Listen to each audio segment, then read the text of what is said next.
নমস্কার, আমি দীপ। আপনারা দেখছেন আমার নতুন ইউটিউব চ্যানেল নিউজ ইন্ডিয়া। প্রিয় দর্শক, আজকের আলোচনার বিষয় কি তা অবশ্যই থাম্বনেল দেখেই বুঝতে পেরেছেন।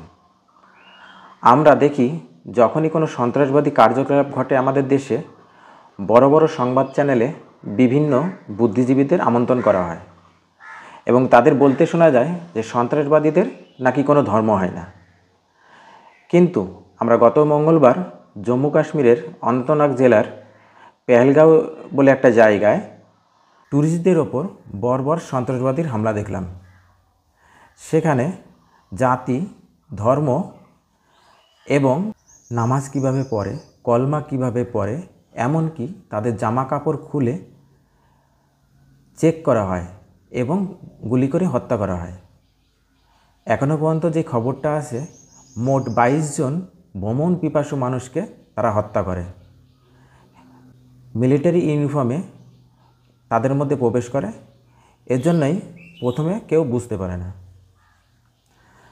কিন্তু যখন তারা জিজ্ঞাসা করে করে গুলি করতে শুরু করে তখন মানুষের মধ্যে একটা আতঙ্ক ছড়িয়ে পড়ে। মানুষ এই দিক সমীর গুহ, ইনিও একজন ভারতীয় উচ্চপদস্থ সেন্ট্রাল গভর্নমেন্টের কর্মচারী। তিনিও ওখানে গিয়ে গুলিবিদ্ধ হয়ে মারা যান। তৃতীয়জন হচ্ছেন পুরুলিয়ার বাঘমুন্ডির মনীষ রঞ্জন।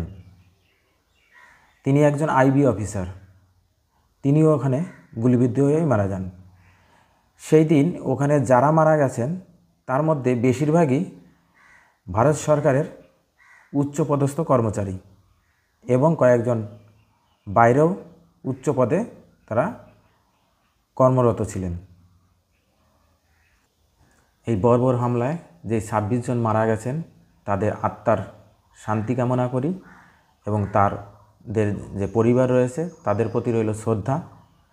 এবার দর্শক, আপনাদের কাছে এটাই প্রশ্ন যে সত্যি কি সন্ত্রাসবাদীদের কোনো ধর্ম হয় না?